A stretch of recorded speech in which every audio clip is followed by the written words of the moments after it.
truly an embodiment of the saying, you can only hope to like slow him down. You cannot stop him. That is what the case is going to be with Tyreek.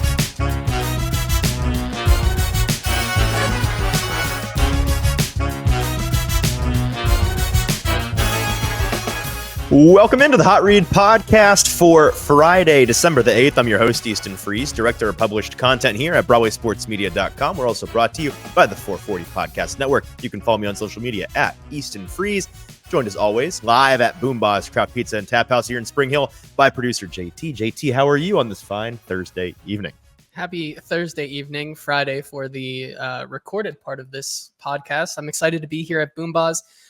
Just for the craft pizza in the tap house, not for the football, not for the Thursday night football that is about to be played tonight. Can't blame you. And to be honest, not really for this discussion of Titans football that we are about to discuss either, because frankly, I don't know, man. Sometimes, when I got into this line of work, I never thought that I would struggle to talk about something, and man.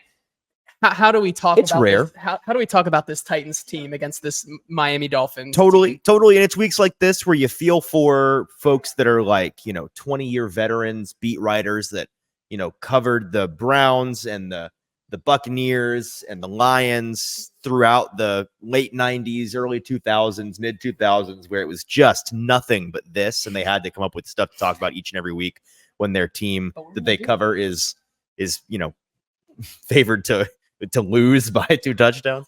We are going to talk about some things today. It's going to be a shorter episode than typical. I think that's for our sake as well as for our audience sake. For the handful of you that are already in here with us live, we appreciate you doing that. You are real diehards. So thanks for being here with us. Do us a quick favor. First, hit like, hit retweet, hit whatever you can, thumbs up on YouTube, whatever you can to help us share this show. It'd be a personal favor to us. So thank you for doing that. And then make sure you're watching on YouTube at Broadway Sports Media's YouTube page. That's Broadway Sports Media on YouTube. If you're watching on Twitter or on Facebook, that's great. But an even better viewing experience is over on that YouTube live stream, where you can jump into the comment section of that live stream video and become a part of the conversation today. Your questions, comments, and thoughts on this Titans team and what might transpire on a Monday Night Football game in Miami would be greatly appreciated. So thank you for doing that. We are, of course, brought to you today and every day by BoomBozz Craft Pizza and Taphouse. We love BoomBozz, like JT said, even during days like this where you're having to watch Patriot. I've already forgotten who it even is. It Patriots? Steelers? Gosh, my brain, I'm blocking it out. I'm pretending it doesn't exist. I'm planning on watching as little of it as possible. And but we are here to do that technically. And even on a day like today where it just sounds like a miserable experience, the creature comforts of all there is to offer here at BoomBozz make it worth your time. The pizza is so delicious. We often mention the pizza, which is multi-award winning, and it is warranted how often we talk about it. But we don't mention the other things that they have on the menu. We love the appetizers here. I mean, we've tried great. Most all of them at this point. Really, really, really good. They've got fantastic pretzel sticks and tater kegs, which are like giant tater tots. Yeah, you dip in an array of delicious in-house house sauces that they make. They have what the Parmesan ravioli, or no, the toasted ravioli. Delicious. I mean, everything on the menu that we have tried. We're at this point, we're trying to find things we don't like, and we're struggling to do so. So you're going to love it at BoomBozz. When you're hungry, you're going to love it when you're thirsty. JT, you're drinking one of the new IPAs this evening. But it's delicious. They told you should try it. It sounds like it's very good.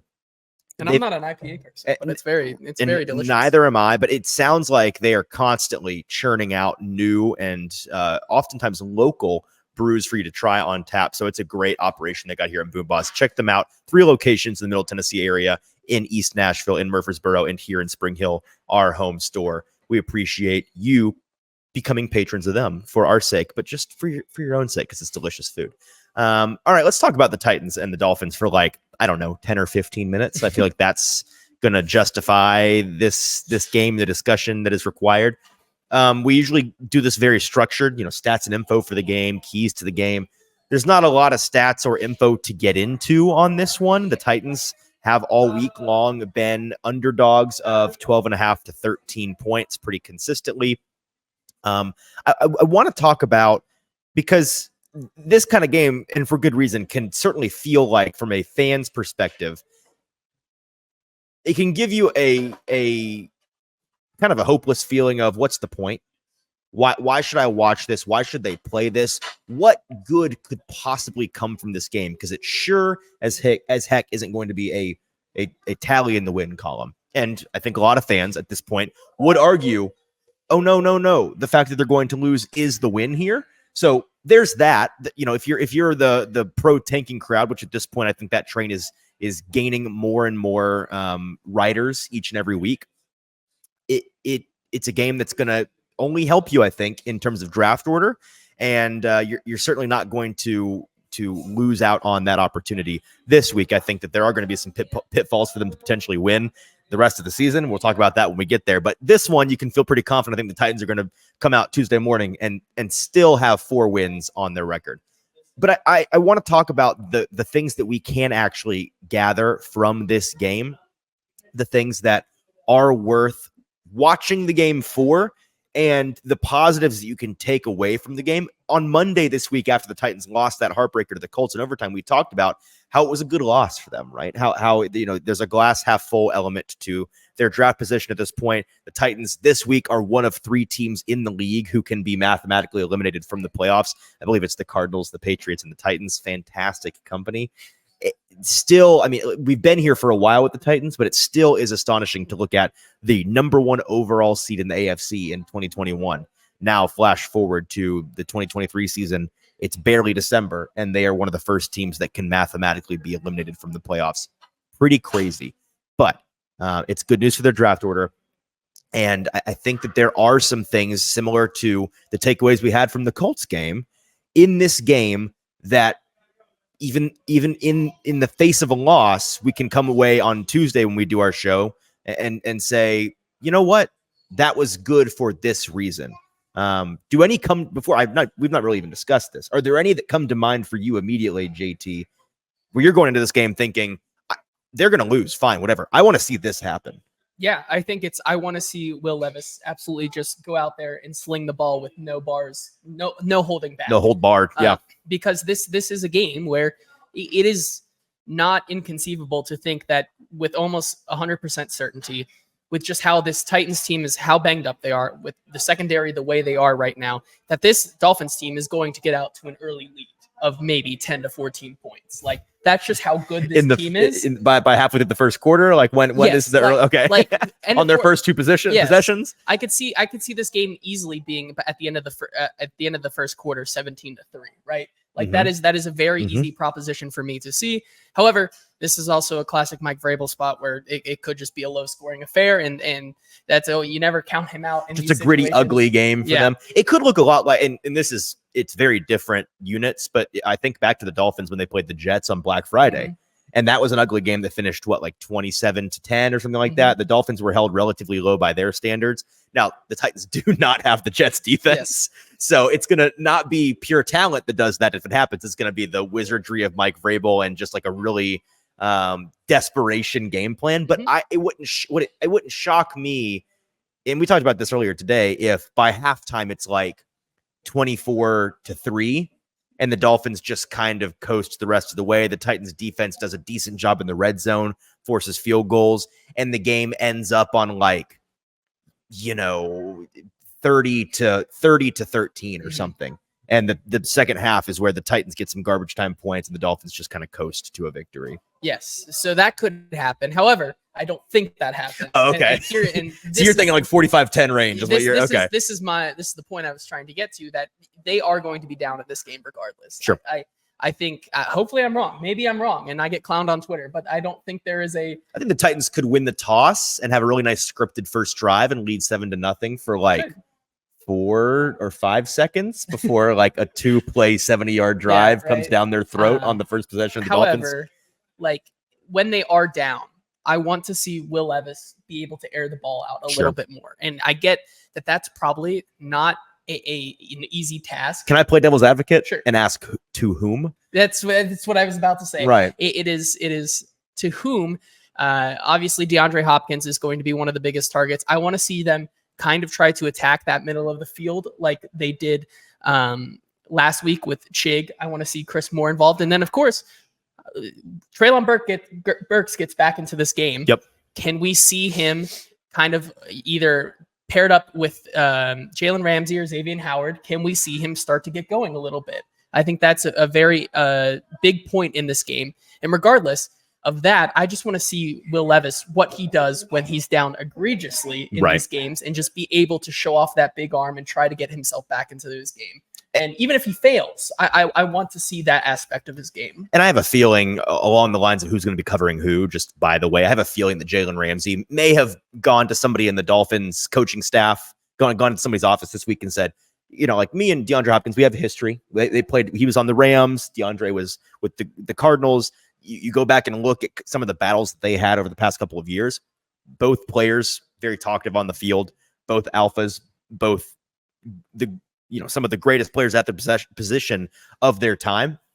And so it wouldn't shock me if he wants a little ISO action on DeAndre Hopkins. But to your point, that should open up the opportunity for some other guys to get going.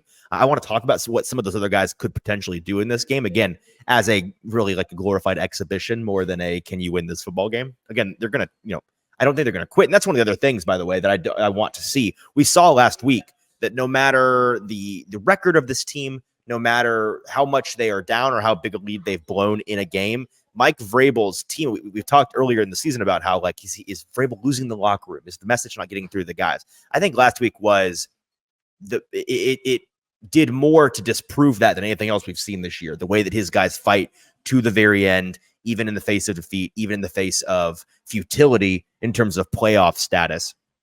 And so I want to see that fight here because this team very different on the road and at home. Can we see the first road performance where they're going to get beat as bad as they have in other road games, we are assuming, but can they show more fight? Because we've seen them kind of quit on the road, in my opinion, at times this year. In that Cleveland game, and I can't really fault them for that, they kind of quit in that one. The defense in the first Indy game where the run defense just couldn't, that felt like they were kind of quitting down the stretch a little bit. And by quit, I just mean lose that juice, right? Like they're not out there literally saying we don't care what's going to happen, but maybe not giving their all, maybe not going out there with that fire in their belly and trying to motivate each other, all of those things. I'm a little bit pre-disappointed because this hasn't happened yet, but I'm afraid it's going to happen. We talk about this, what those other guys besides DeAndre Hopkins could potentially do against this team. I really want to see Kyle Phillips play in this game. And from folks in the media pool, and I've not had a chance to get to the Titans HQ this week, but some folks have spoken to him and about him being inactive, surprised inactive during last week's game. Coming into this week, everything that I've seen and read, kind of nothing definitive, but kind of reads like a guy that may be inactive again. And a lot of folks are wondering why that is. It's really just an odd man out situation. His coaches, position coaches, talked either today or yesterday about how it is nothing that he has done. It is not a performance-based decision. It is the fact that he is somewhat recently no longer an option for them on special teams, right? He's not returning punts. So that added element to his Swiss Army knife usability, it's no longer there. He's a pretty singular player, even at his position, right? He's a slot only guy, right? He's not versatile really at all. Now, he's very good at the one thing he does, in my opinion, and in his coach's opinions, but it is not versatile. And so if you look at the rest of the wide receiver core, DeAndre is obviously going to play. Traylon was a first round pick who is versatile inside outside. He's coming back from injury. You need to get him going. And so he's back from injury. He needs to be out there. They're not, it's going to be a cold day in hell when NWI is inactive, as long as there's still a team that wants to run the ball at all, because they need him in the run blocking game. Chris Moore is maybe the guy you could point to most and say, but even with Chris Moore, I think they value his blocking ability. I think they value his versatility on special teams as well as a gunner.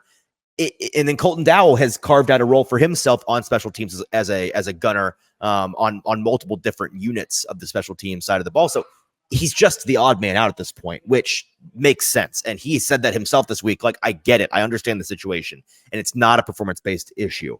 It's just an odd man out issue. And that's really frustrating because this is precisely the kind of game where, man, the Dolphins have, Xavier Howard and Jalen Ramsey on the outside. They're going to try to really you'd imagine if we're seeing it, any NFL team is seeing it. Hey, the Titans only have one running or wide receiver. It's just D-Hop. Like, that's the whole thing, right? Like, maybe we should really bracket him, really take him out of the game, make somebody else beat us.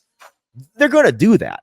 And a guy in the slot like Kyle Phillips, I think could really, really eat in a game like this. And I'm afraid we're not going to get to see it. Yeah, I think it would definitely be tough, because moving on to another point of why the Titans could stand a chance and have a dog in the fight in this game, it's controlling the time of possession. Sure. And one way to not allow this Miami team to score is simply just not allowing them to have the ball. Just never on the field. Yep. We know that give them literally a minute of possession, and Tyreek Hill has shown one play, 76 yards. that Boom, he gone. could go for 70 yards. You did it last week against the Commanders. I mean, one play, 76 yards to blow the game wide open.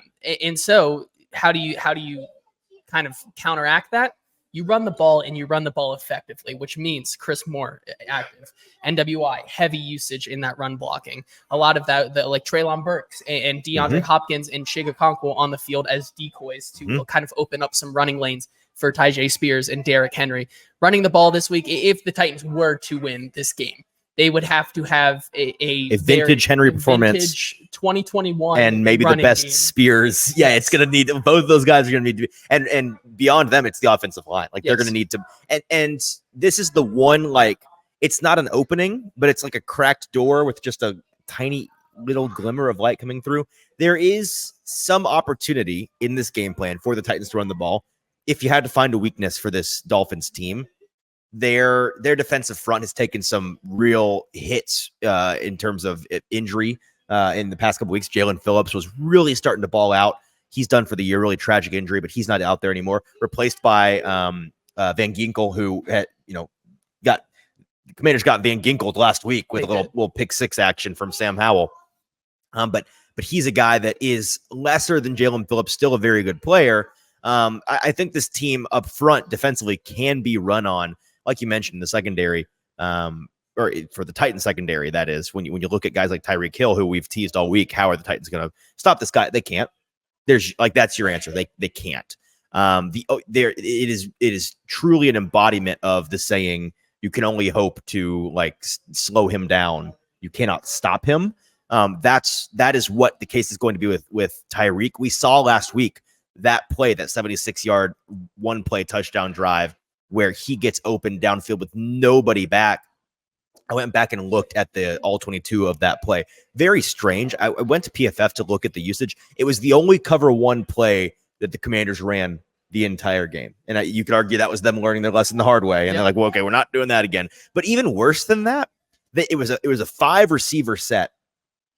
Five guys lined up on the line of scrimmage, standing up, right? Trips and duo, or to twin. And on the twin side was Tyreek. And the Commanders had, I think it was this guy, I looked him up. He's either a late round draft pick or a UDFA cornerback. Very young, very inexperienced, not very good. Had him in man coverage on Tyreek with a single high safety shaded to the trip side instead of the duo side.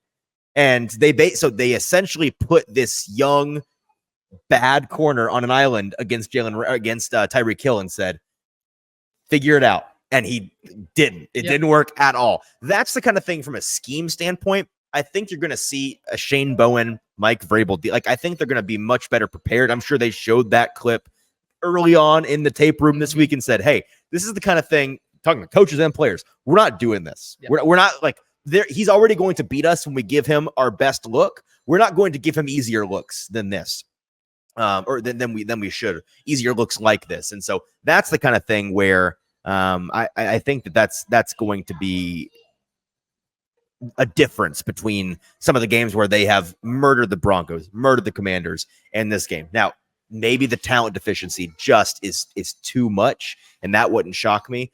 I want to transition a little bit to talking about what if I told you, JT, that this team, let's start with the most improbable. If I told you this team won this game, again, they're not going to. If I told you they did, and you had to explain to me how, you had to guess how it happened. How did it happen? Tua is not dies. Tua dies, and Tyreek dies. Somehow, yeah. I mean, Tyreek could be on the field. I don't know if I would trust Mike White in this situation, but Tua Tagovailoa has to either have the worst game. He has to have I was about to say Ryan Tannehill. You could have you could have a four turnover game where the Titans like have 47 minutes of possession, like that could work. Yes. Good luck with that, Yes. but that could work. You could do that. That's kind of the only non-injury scenario I can think of for them. It's going to have to be a really, really lucky turnover game for them for this to work at all, right? Do you have anything else to say on how that could possibly go down, or we can move on? Because I have another question for you. Yeah, move on. Okay, because I really that's really where I see it. So let's say they cover, right? We're going to talk about this in the Best Bet Gauntlet here in a minute. Spoiler: we are not going to break our streak of picking a side of the Titans game every single week of the season, but I'll let you guess which side we're on. If I told you they covered this game, what would your guess be as to how they managed to cover, or maybe backdoor cover? Probably that once they get up big, this Titans team does not allow them to run the ball very well. Right. Okay. So the Dolphins try to bleed the game out. Yes. And the Titans defense just forces punt after punt, and the Titans get one or two garbage very, time touchdowns. Very basically. reminiscent of that Jets game. Yep. I would say. Yep. Okay. So I'm 100% on the same page, and that is how that would have to happen. I'm trying to think if there's anything else. And that that also just feels like it would be such a big blow with Jeffrey Simmons not playing this week. Right. And as Tua, when he was interviewed today, when he was asked about the upcoming absence of Jeffrey Simmons, he called it a big loss for the Titans defense. And the Dolphins are already preparing for how Tennessee will replace them. Hint: you can't really replace Jeffrey Simmons. Kyle Pecco. Yes, Kyle Pecco on that line. Jaleel Johnson. Yeah, I mean, Danico Autry and Danico will be fine. It's just, Tier Tartman are going to have games of their lives. Well, and they're going to have to play like every down as well, which against this Dolphins offense may be a lot of, they may be out there for 57 plays. Mm-hmm. So do we have any more thoughts on this game? I mean, we can circle back and kind of come full circle on the conversation with what we want to see from Will Levis. I want to see, and we saw a little bit of this last week, right? Because Will Levis did, in fact, this kind of got buried in the wackiness of that game. He did have his first career, it's not official, so I guess you can't say this, but he had what should have been his first career game-winning drive when they marched down to take the lead if Ryan Tannehill could set the ball and Nick Folk could kick it into that whole thing where they missed the extra point. That didn't happen. So that's why it's not an official stat. But that was a drive that we'd been asking to see from him for a while. We'd been saying, we want to see Will Levis put in every different situation, like throw the gamut at him down the rest of the stretch. It's a fact-finding mission for this team. Let's put him in as many situations as we possibly can so that he is as comfortable and as experience. Can we simulate as much experience for this guy down the stretch of the season as we can? And a big part of that is, can you be, finding out, can this guy be clutch in the end of the game? Can he lead game-winning drives?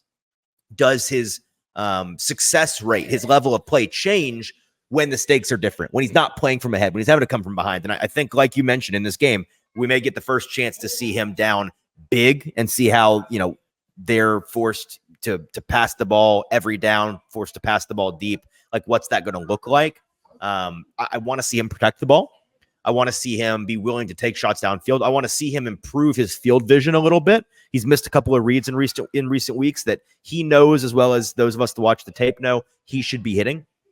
It's those kind of things I'm going to be looking for from him. And I think there's an opportunity to have a good game here because I think, again, the pass rush of the Dolphins is good, but it's not suffocating to the point that I think he's going to be put in the worst case is somehow the Titans offensive line has such a bad game that not only the Titans get killed, but Will Levis is not given the opportunity to do anything, and we can't evaluate what he's done, right? Yeah, and I think that kind of calls back to the game before the Indianapolis game, I believe. The Jacksonville game. The Jacksonville game, right. where it was the same thing, where Will Levis and the team and that was the case. Simply could not get anything done, and the only way we were able to evaluate Will Levis was on two garbage time, Tim Kelly trick plays. Yeah. Really don't show you anything, even though they've been effective this year.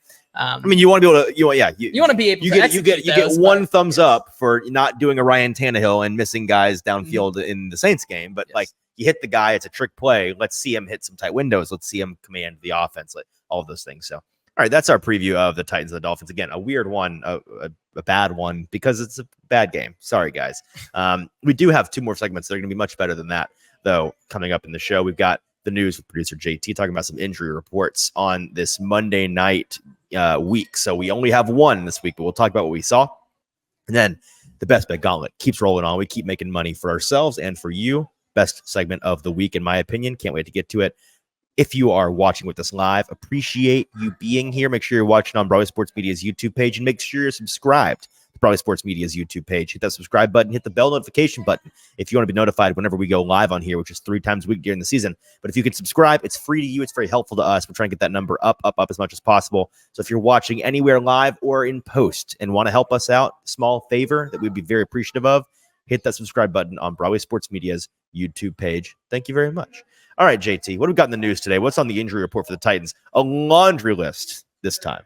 Yeah, it's a big one this week, but it is important to notice that because it is a Monday night game, it's the Thursday injury report, which technically would act as a Wednesday injury report in most cases. So a lot of these guys either limited or not practicing today because it is a Wednesday and it's more of a walkthrough anyways. But let's talk about the guys who did not practice today, starting with tight end Josh Wiley, punter Ryan Stonehouse, who is done for the year, Jeffrey Simmons, who is going to miss extended time, linebacker Joe Jones, and cornerback Christian Fulton. Also done for an extended period of time. Yes. So it is tough for this team who loses a couple of major starters down the stretch, and especially having Christian Fulton not being able to go for a while here. That means Trey Avery is going to have to step up in a big spot against Tyreek Hill and Jalen Waddle. Your thoughts? Well, it's either going to be Trey Avery. I'm sure it'll be some of Trey Avery. It's also going to be Eric Guerra in the slot when but I would say when they choose to put Roger McCreary and Sean Murphy-Bunting on the outside. It's a pick your poison situation with those two UDFAs. Good players for where they came from and their development and all those things, but that's relative, right? In reality, you don't want them on the field. You certainly don't want them on the field at the same time. That's not going to be the case. But you're going to have to choose one or the other, inside or out, pick your poison. And I'd imagine they're probably going to mix that up and try different things. But it's a weird injury report because, again, like you said, we only have 1 day's data point to go off of. But also, we've got guys on here, the handful that we know, like we know that Stonehouse is not playing. We know that Simmons is not playing. We know that Fulton's not playing. Nothing to discuss on those guys. Everybody else, we need the rest of the week. So make sure to follow us on social media at Hot Read Pod, at Easton Freeze, at JT_Runke to find the injury reports later on the next 2 days. That will be much more telling. Yeah, and let's take a quick look at the Miami Dolphins side and a couple players that you should keep an eye on for the rest of the week. Teron Armstead, the tackle with a knee and ankle injury, did not practice today, as well as safety Javon Holland with a knee in both knees being listed on the injury report. Plural knees. Plural knees. All of the knees. Yes. Both of them not practicing. I think those are the two biggest concerns, that they may have an outside shot not to play this week. But everyone else, so far, so good.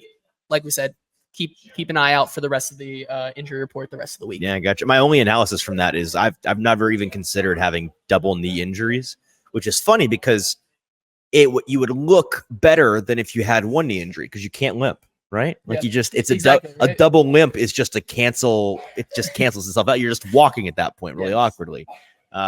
Who was that had the double knees? Javon Holland. Okay. Yeah. Something to notice with him. We'll keep an eye on that the rest of the week. Yeah. And then let's talk about Kyle Phillips, who, like you said, not feeling great about his availability this week, not because of his performance or an injury, just because like you said, he seems to be the odd man out.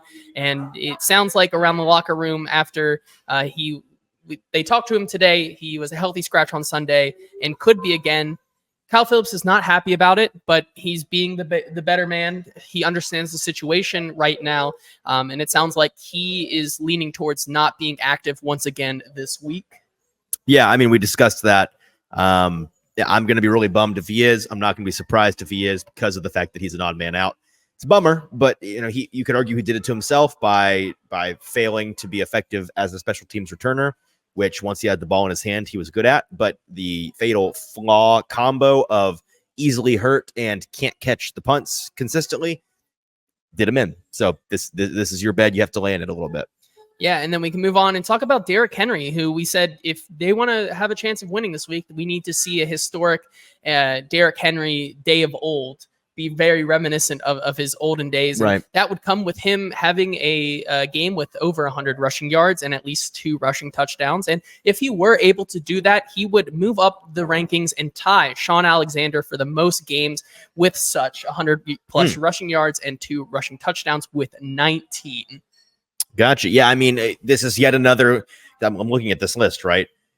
This is the list of all-time players with 100 rushing yards, 2 touchdowns. It's yet another list that we've talked about with Derrick Henry. All of these statistical lists where you're like, oh, look, it's Derrick Henry and a bunch of Hall of Famers. You got Jim Brown, Hall of Famer. LT, Hall of Famer. Emmitt Smith, Hall of Famer. Sean Alexander should be a Hall of Famer, in my opinion.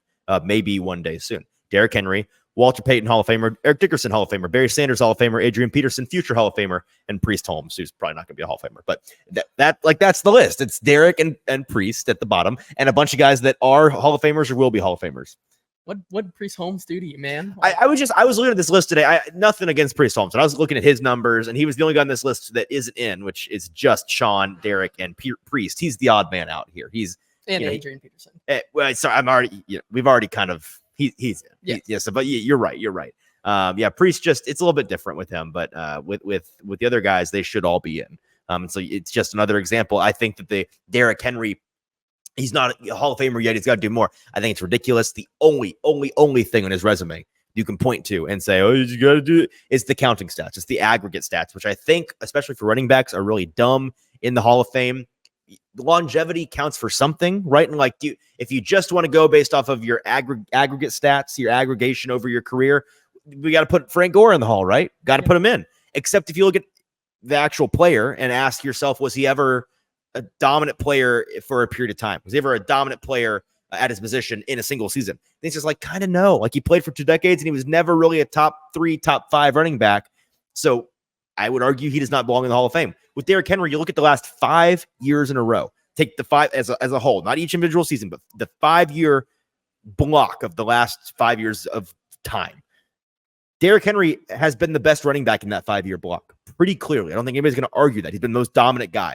At worst, he is the second, maybe third. But the point is, you cannot write the story of the NFL without talking about Derrick Henry from 2018 to 2023 and beyond, perhaps. He was that dude for an extended period of time. He was a top 1, 2, or 3 running back in the league all of those years. And he is on every non-aggregate, single season, multiple seasons, single game, stretches of games, peaks, efficiency, every kind of different statistical table you can put together besides full career aggregate stats. He is, like I said, among all of the Hall of Famers. So the dude's a Hall of Famer. I really don't have any doubt personally that he's going to get those aggregate stats, and then there really will be an airtight case for him. But in the meantime, you can rest assured the guy's going to be in Canton. And that's going to wrap up our news segment for today. All right, that's JT with the news, and it leaves us with one segment today, the Best Bet Gauntlet, an update on some of our successes in the Best Bet Gauntlet, because boy, oh boy, we have been so successful. As a tandem, JT, you and I are 84, 59, and 5 on the year all time since the beginning of last season. The Best Bet Gauntlet is up 35 units. That's a lot of money. If you blindly put $100 on every Best Bet Gauntlet bet since the beginning of last season, you'd be up $3,500. That's free money. If you're betting with us, you aren't trying to win. It's plain and simple. For our individual parts, JT, you, after a 4-1 week last week, moved to 43, 28, and 3. I am just behind you at 41, 31, and 2. Both of us doing very well this year. Looking to continue that in week 14. You beat me by 1 game last week, which means I get the first pick in this one. And I'll do that in a minute because I forgot you put this in here. Very important shout out. Somebody this is on YouTube, correct? Yes. A day ago, Viso on YouTube commented his bet along pool, which he clarifies does not include every bet from the Best Bet Gauntlet. I think he picks and chooses, is yielding year to date performances of 12.14% for JT and 12.58% for Easton. Appreciate the good work, guys. Appreciate you, Viso, for being a smart man. Or woman. I don't think that's gendered. A very smart person for tailing us. It is funny to me that you have a better winning percentage with my bets than JT's. You must be just picking my good bets and JT's bad bets because he's been beating me wire to wire this year, albeit close at this point. So maybe pick more of JT's bets and not the bad ones is what I would advise you to do. All right, now on to our first pick of the week. What are we in? 14? 14. Yeah, time flies. The week 14 best bet gauntlet first overall pick. I'm going with the Cleveland Browns -3, giving 3 at home against the Jacksonville Jaguars. This is a play for a couple of reasons. First of all, Jacksonville's injuries, which we talked about on, I think, our Tuesday show this week, piling up. This team is really banged up, besides the fact that Trevor Lawrence is a big question mark. He did practice some today, but was in limited fashion. Whether we get a banged up Trevor Lawrence on a bum ankle who can't really move, or CJ Beathard, who is CJ Beathard, this is a good situation quarterback-wise. The Browns, for their part, are going to be rocking with Joe Flacco, who looked sneaky serviceable last week, looked like the elite Hall of Fame player that we all know and love. That's very facetious, but he does, in fact, have a Super Bowl ring and a Super Bowl MVP ring, so put some respect on his name. You get Beathard versus Flacco. You get bum Trevor Lawrence versus Flacco. I don't really mind that matchup. I also love the fact that the weather is going to be a very common theme for games this week.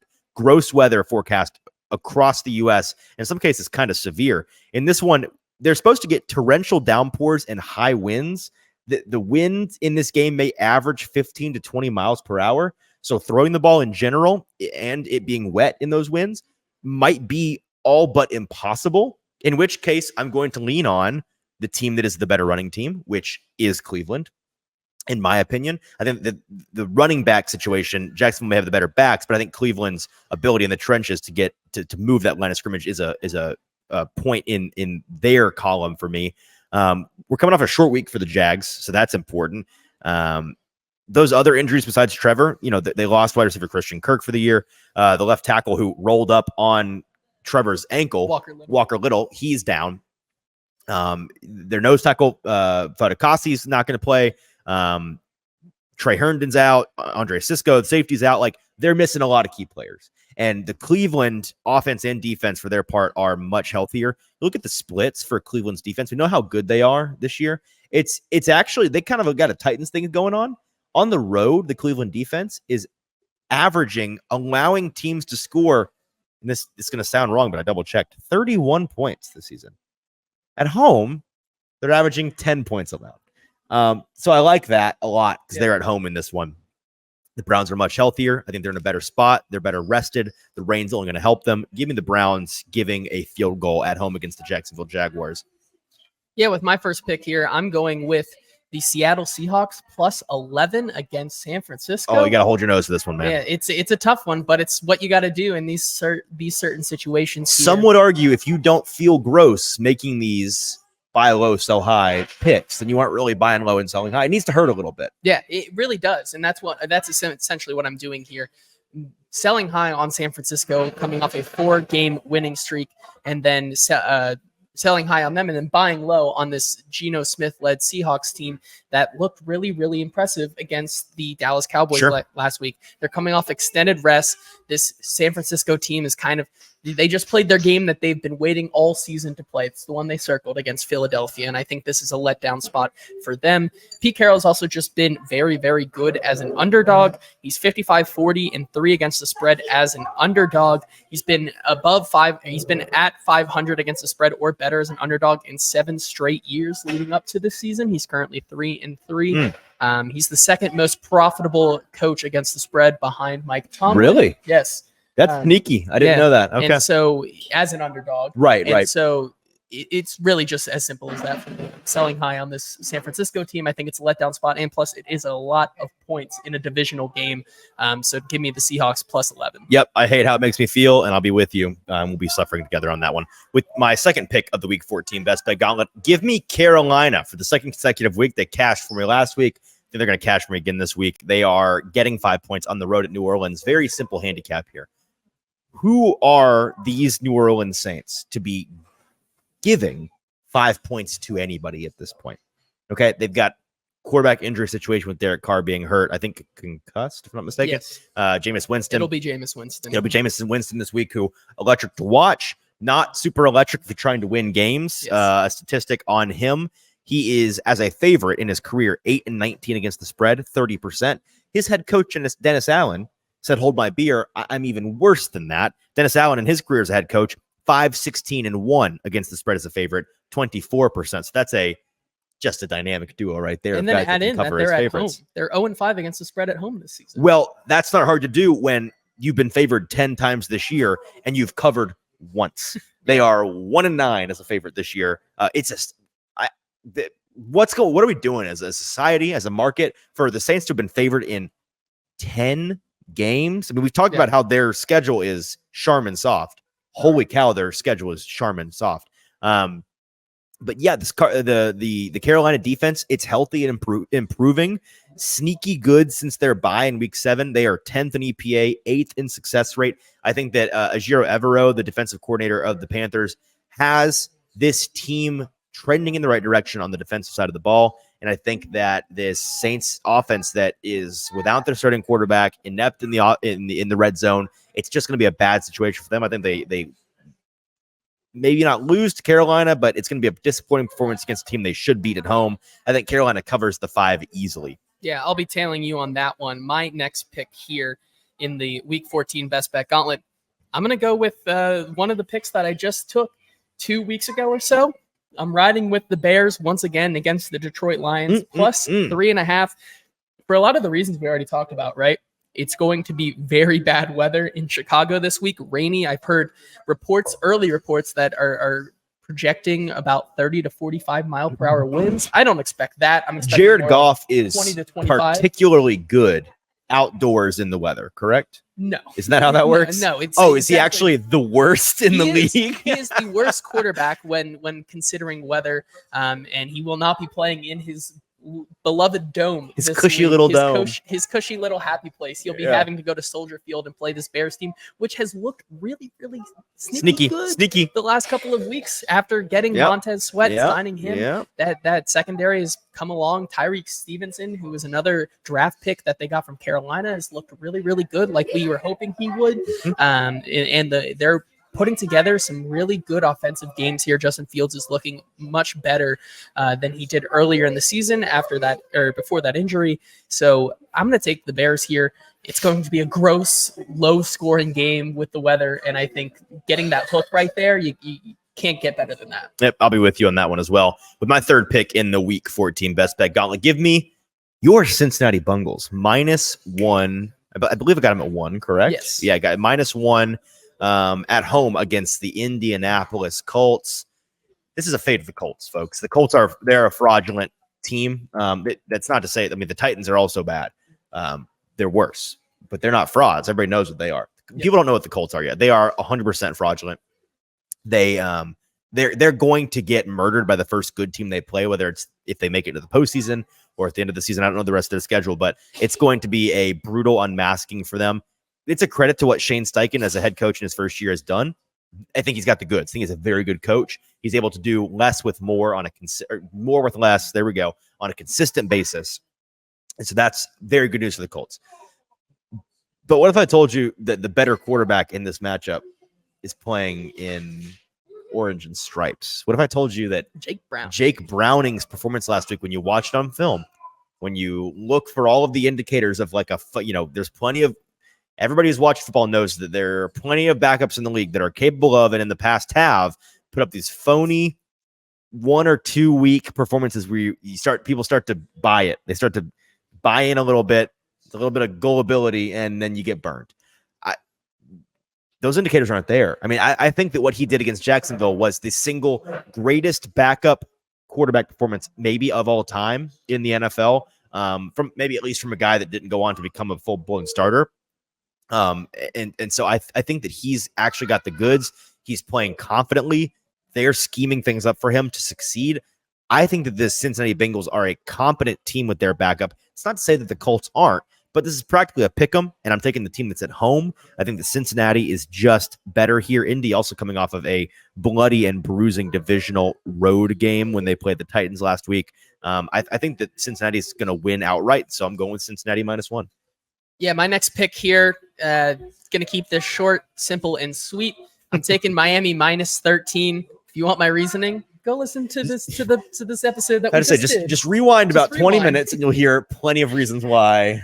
Yeah, this is my lock of the week. I outside of what you were thinking, I think that Devontae, they just waived Monty Rice. This linebacking core just got a lot less depth here in Tennessee. I don't think they stopped Devon. They went from really bad to badder. They lose Jeffrey Simmons. Right. We can admit that front seven is also banged up. No Christian Fulton out there. Jeffrey Simmons. Can have a UDFA corner on the field. Devon Achane and Raheem Mostert are going to absolutely eat this team alive. They sure might. They might. Big. Well, and if they don't, Tyreek and Jalen will on the outside. Yep. So I'm thinking. Yep. Miami -30. Yeah, I think I'm going to be with you on that. And listen, we didn't break our streak of betting the Titans in each and every one of these. We just betting the Titans game. We just bet against them in this one. And I think we're going to make some money off of them.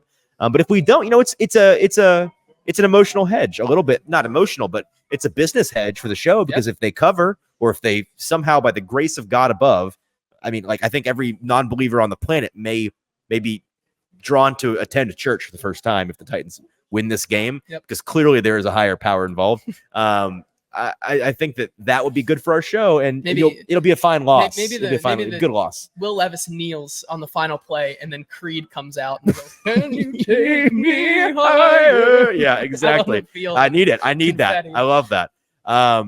Okay, we're losing it on this bad episode. I'm so sorry, guys.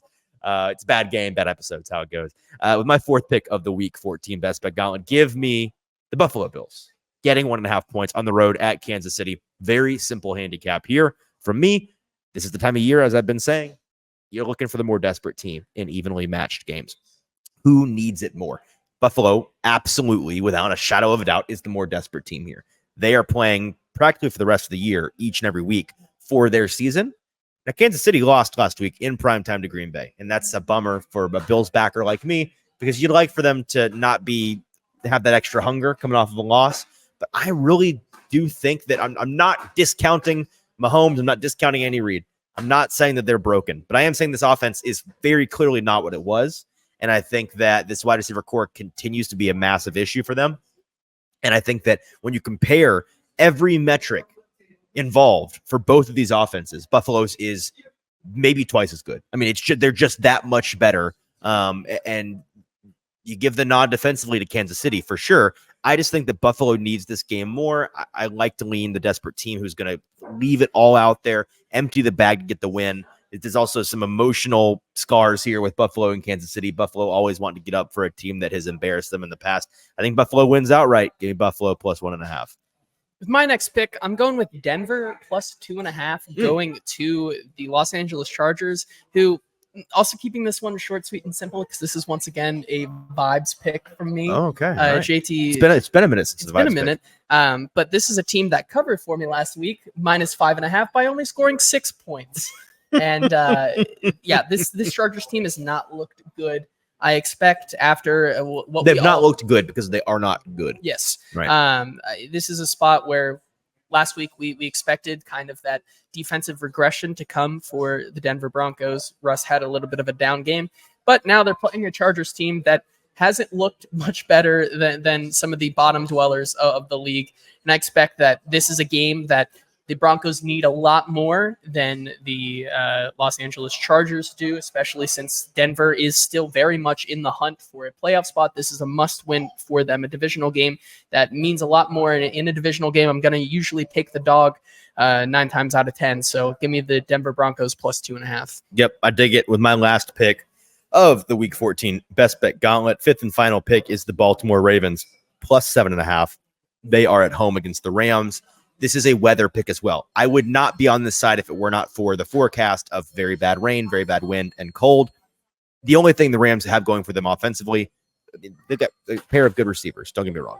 But the engine, obviously, that is doing more with less is Matt Stafford, who is having a sneaky, very good year. It's sneaky because nobody watches the bad team, but he has had a very good year. The weather is just going to take him out of this. It's not going to be his fault, but that's just how it's going to be. I may change this pick out if suddenly it is sunny and 60 and the weather flips on us. But as long as the weather looks bad for this game, I think that the rushing attack, the 1-2 punch of Lamar Jackson and Gus Johnson, who is Gus the Bus, had a really Gus Edwards, Gus the Bus, really having his best year of his career. I've not looked it up, but I feel like I can say that safely. Yes. He's scored a whole lot of points. And I think that 1-2 punch running the ball in the disgusting conditions is really, it's that simple. It's going to be enough for this much better Baltimore team on both sides of the ball to completely contain the Rams. I think it's going to be a low-scoring game. I think it's going to be a game that's going to be like Baltimore 17, Rams 6 or something like that. I think Baltimore covers this. I think they win by double digits.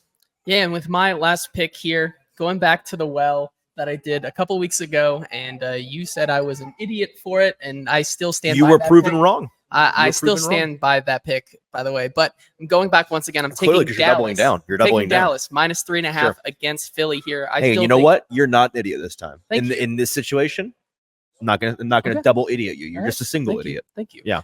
But yeah, I think once again, I think the Eagles are frauds. I think this Dallas team is a lot better. Dak is playing. Remember when I said that I was buying in on Dak? That time of year where Dak is the best quarterback and everybody thinks, ooh, MVP conversation. Sure. Hasn't ended. It's going, and I'm going to ride it for as long as I can. Sure. I think this is the better team top to bottom right now. I think Jalen Hurts, it's a crime that he is being considered for the MVP vote right now. I would and Brock Purdy both. Take them both off. I'd put Brock Purdy over him right now in the MVP conversation. I would, but also they're both absolutely not. Yeah, no, don't. But I'm taking Dallas minus 3.5. I think they win by a touchdown. In a game that they really need if they want to keep pace in the division and possibly have any outside chance at the 1 seed. Yep. I mean, and that's just the way it works in the NFC East. These two teams, the Eagles and the Cowboys, they split every year. Yep. And so the split, Dallas is going to win this one. It's going to be a 1-1 split. All right. To recap our week 14 best bet gauntlet, which we'd love for you to bet along with us. So here's what you need to put in your bet slip. JT has Seattle plus 11 at San Francisco, Chicago plus 3.5 at home against Detroit, Miami minus 13 at home against Tennessee, Denver plus 2.5 on the road at the Chargers, and Dallas minus 3.5 at home against the Birds, the Eagles. I've got Cleveland minus 3 at home against Jacksonville, Carolina plus 5 at New Orleans, Cincinnati minus 1 at home against Indy, Buffalo plus 1.5 at Kansas City, and Baltimore minus 7.5 at home against the Rams. That is the best bet going for week 14. And that is our show, folks. We appreciate you tuning in, even when things are grim, things are gross and grimy and disgusting, and we have to talk about bad football teams and bad football games. We appreciate you still consuming the show, still consuming the content, still following us on social media at Hot Read Pod on TikTok, Twitter, and Facebook. All of those things are fantastic, and we love you guys for doing it. So make sure you're followed. Make sure you're tuning into the shows and commenting live. We love when you guys interact with us live, and we love when you subscribe to Broadway Sports Media's YouTube page. Until Tuesday, JT, we haven't discussed this. So I'm assuming we could do Tuesday, but yes, we're going to do Tuesday. Our buddies on the 440 Network, Braden and Zach, are going to go right after Monday Night Football. They're going to go reaction show. We do reaction shows with every other game of the year, so we'll take this one off. We will do our reaction on Tuesday around midday. Until then, for producer JT, I'm your host, Easton Freeze. Enjoy the football on Sunday and then stomach the football on Monday. We'll talk to you on Tuesday.